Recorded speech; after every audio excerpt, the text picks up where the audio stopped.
And this is what the archaeologists discovered. This is a cast of the skull that was found here and which was dated to 195,000 years ago. I think, considering it's so old, it's remarkably complete. Okay, the fragile face bones are missing, but most of the brain cases here, we can see the size of the brain and we can see this very characteristic forehead. No other remains of our species, even approaching this age, have been found anywhere else on the planet.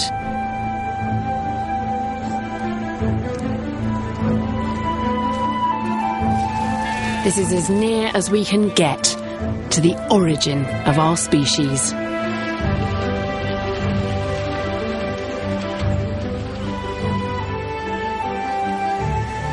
There's something very special about sitting here, looking out at the Omo.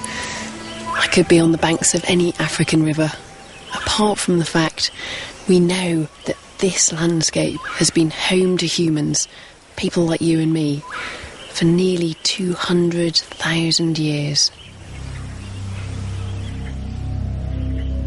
So if this is where we first appeared, what did we come from? The evidence suggests that the very first human-like creatures evolved in Africa over 4 million years ago. They were much more ape-like than us. A series of human species with gradually bigger brains came and went. The most recent and only surviving is our own species, Homo sapiens, modern humans.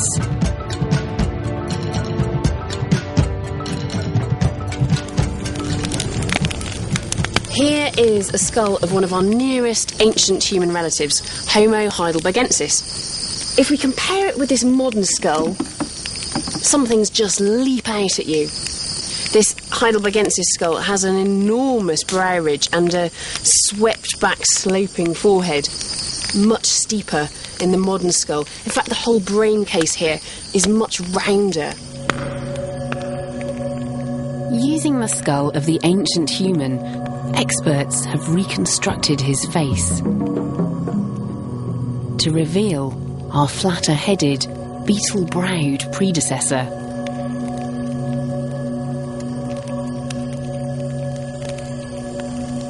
In contrast with this reconstruction of a very old but modern human, and I think you'll agree that she looks a lot more like me.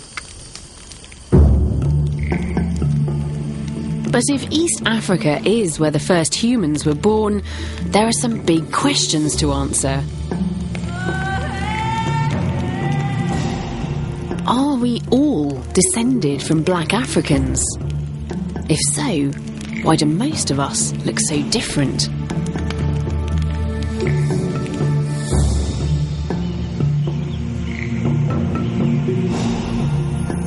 And how could a handful of people from such an isolated place go on to colonise first Africa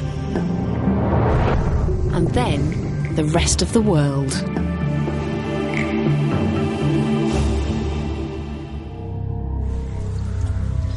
So what do we know about these shadowy first families?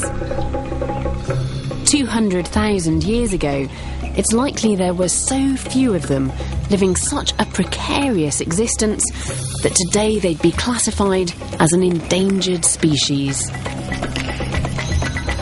Life was fragile, and the African savannah was a dangerous place.